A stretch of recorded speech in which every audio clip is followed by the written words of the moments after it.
Peace, family. Welcome to A Deck a Day. Back in it, day 2. It feels like I had a long break from you guys, but I'm sticking to it. So we are back in the grind to give you your message.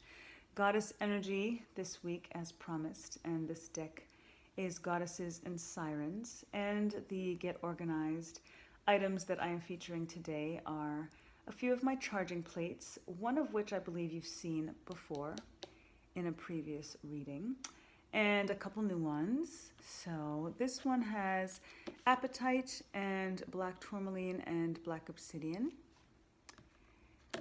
This one has shungite and clear quartz, and silver leaf in this one, gold leaf in this one, and this one has rose quartz, amethyst, and fluorite.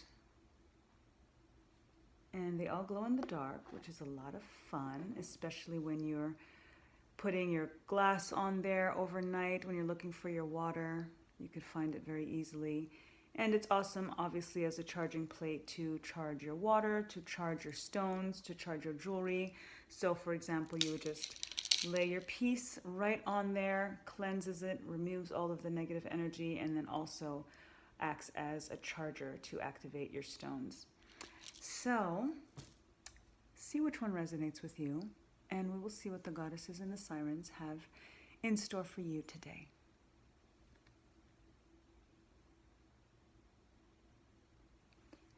All right, if you chose this first one with tourmaline and apatite and obsidian, then your message and goddess and or siren is Isis. Correct name, Aset, Kemet, protection. So when you see this energy here, this is primordial goddess energy. This is ancient civilization, Kemet, and the mother of Heru, aligning with protection because of the shield that she has in regards to creation, in regards to the notion of creation and life, the Ankh representing life and representing the fallopian tubes, the womb, and the phallus symbol.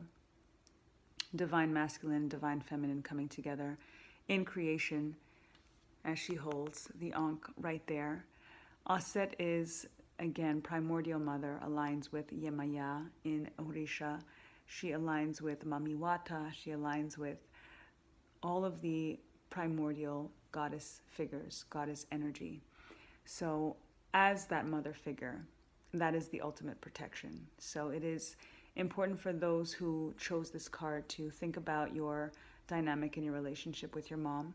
If you are a mom yourself, think about your dynamic and relationship with your children and making sure that you not only feel protected by your mother figure, but you are also making sure that you are being a protector to your children. This is energy that is very indicative of moving forward in a time as we are in now, where there's a lot of uncertainty, there's a lot of instability, and it's hard sometimes for us to feel protected.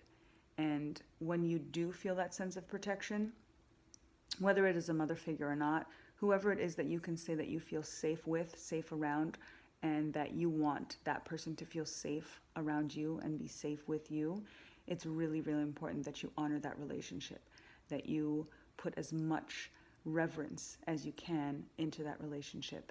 And oftentimes it is more important to give them a notion of freedom, and in return as well, freeing yourself, removing expectations, just having this sense of, I want to love you for you, and I want you to love me for me. And the only way that we can do that is if we are free and safe to be exactly who we are. And that brings us back to the notion of protection, of knowing that we are also protecting our true identity and authenticity. And as a result, we're making it okay for that other person to protect their true identity and authenticity. And as a result, that is what's going to breed a very solid foundation in regards to feeling safe and protected in that person's environment. Again, whether it's a mother figure or not. Very important, because we all have divine masculine and divine feminine energy that primordial mother, primordial father energy within us, yin yang. It's all a part of us, regardless of what our particular gender is. So if we tap into that, it's really, really powerful in order for us to get back to this notion of the Ankh, and that we can't do it without each other. The man, the woman, female, male, however you want to look at it, creation needs both of us.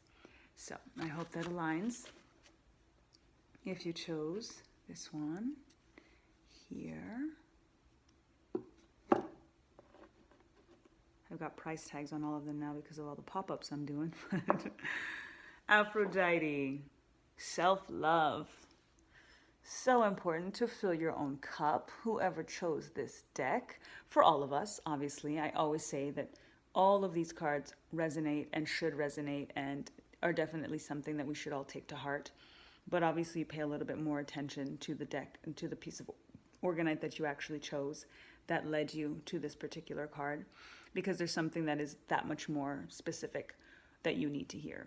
So for those who chose this deck, that chose this piece of Orgonite, this charging plate, self-love has to be the absolute number one thing on your want to-do list. I always say now that it's not just a to-do list, that it's important for us to create a want to-do list, because our to-do lists often have so many things on there that are obligations or things that we wouldn't necessarily actually want to do, but we feel like we have to do. So it's important to have that want to do, that I want to-do list. Self-love should be number one on your I want to-do list. Before you get through anything, you have to think about the things that you can do for yourself to fill up your own cup and let others drink of the overflow.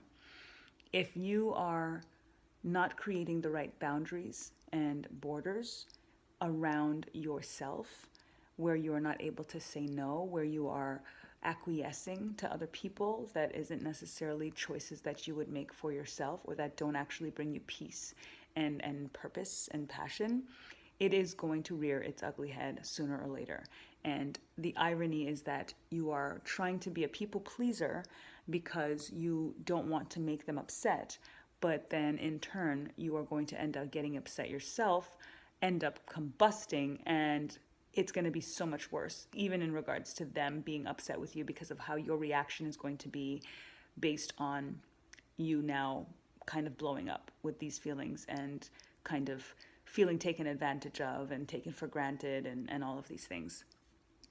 A lot of us, and I think especially for those who chose this card, you may hear a lot from people when you feel taken advantage of, well, I didn't ask you to do that. Well, you did that because you wanted to do that, because you are choosing to love them or honor them or invest in them more than you are investing in yourself. And then you feel resentment, because the fact of the matter is you can't even really be mad at them, because it's true.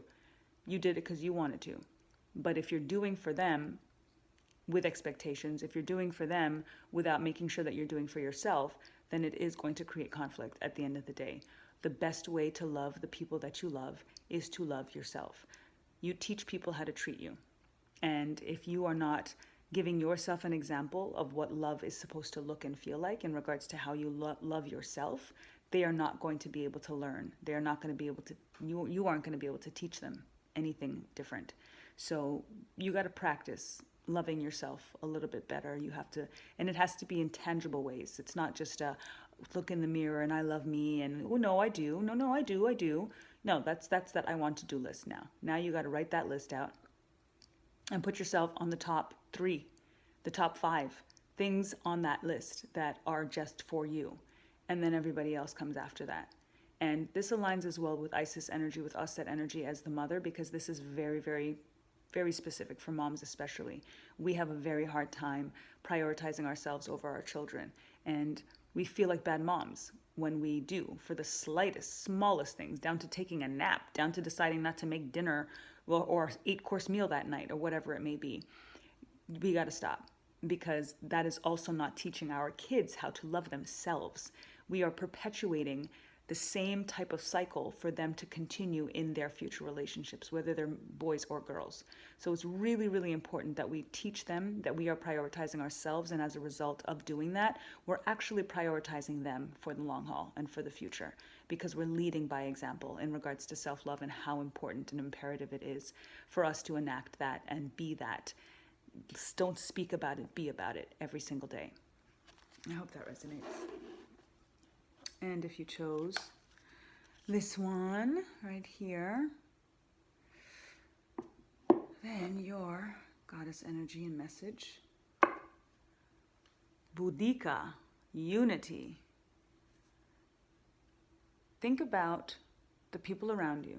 I often say collective consciousness. I often say tribe vibe. You know, I think of it takes a village, your peeps, who those people are. And you need to write that list down. Write out who these people are. If you had to think about a utopia, you know, when this new earth is created and all of this nonsense is done with, who do you want on the other side with you? Align with them now. Create a sense of unity with them now. Develop very, very powerful and strong bonds now. Do special things with them, whether it's platonic, passionate, professional, whatever it is. Find different ways to unify yourselves. Whether it's a couple situation, partnership situation, family situation, strengthen the unity among you and this collective and this tribe and this entity or this other person or whatever it may be. Things as simple as having a date night. Things as simple as having a family video call once a week for dinner. Things as simple as being pen pals with your friend, even if they live in the same city, but perhaps you're quarantined or you're not able to hang out as often, and be old school and see what each other's writing looks like again, script, you know, and show, and you're basically letting that person know, I am making you a part of my day by taking this time right now to write you this letter, to have this video call with you, to whatever it may be. And that creates a sense of unity, a very, very strong sense of unity, because it's also showing you that this person is a priority to you, and it's showing that other person that they are a priority to you. It changes the game in regards to the notion of unity, family, camaraderie, collective consciousness, tribe vibe, the village, all of that. It's again part of that be about it versus just speaking about it, because when you are taking these actions to actually be tangible about your investment in this person or in this village or in this community, that's a huge deal. You know, I think about my family, I think about Kaya, and I think about, you know, the queens that I'm, you know, building with, and friends, and all of these different very, very special and unique dynamics that I am blessed to have. I'm only one person, and there's only a certain amount of hours in the day, and that's why it's that much more important to carve out time, because then that person knows just how important they are to you, especially when they know what your grind is, especially when they know how much time you really have to give, and that the fact of the matter is that you are allocating that time for them. It develops such a strong sense of unity, and you know, it permeates, it really does. And you know, your investment in self and in others is going to inspire that same type of investment that people are going to learn. You're leading by example for them to learn that for themselves as well, and unify within themselves. This is also very, very important in regards to unity. It's not just a unity externally, but it's a unity within, and realizing that the unity needs to be between your ego self, your shadow self, and your higher self. That is the holy trinity of who you are, and integration is so important. And that's also what's going to help you be able to express to other people the depth of who you are, the contrasts of who you are, the contradictions of who you are, that acceptance and celebration of all of those different facets, those multifacets, those confusing, complicated, yet simplistic facets of who you are. So unity, again, starting with the self, ego self, shadow self, higher self, and exhibiting that, being proud of that, accepting that, celebrating that, putting that out there. And in turn, that is also how you're going to really know who is really in your corner, who is really there for you. And as a result, that is how you're going to actually be able to foster a much more solid and consistent and enduring unity with others. I hope that resonates. Until tomorrow, we're going to continue with Goddess Energy, another Goddess deck tomorrow. So until then, lest we forget, time to get back to natural.